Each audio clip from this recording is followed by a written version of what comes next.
We're getting ready to send this vehicle out for media blasting.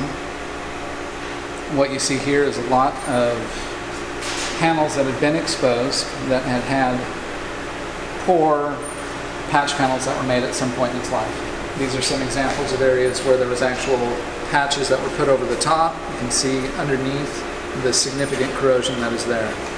Now there's actually a front cross member that was here that was patched, and it was completely rotted away. So we actually cut away the poor patches that were done, and we will be, when we get it back from blasting, we'll be going through the process of reconstruction of all the panels as they would have been done at the factory originally.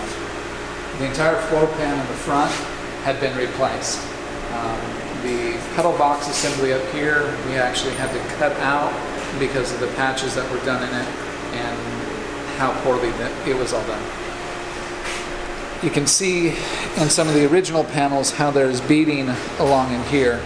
You can see how bad the corrosion is, and they had made a patch panel that covered this entire area, but that patch panel was entirely flat, there was no beading, and it was very oil canned and warped.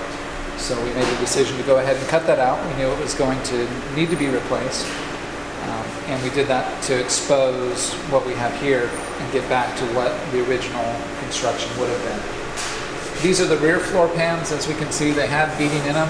These appear to be more of the original style.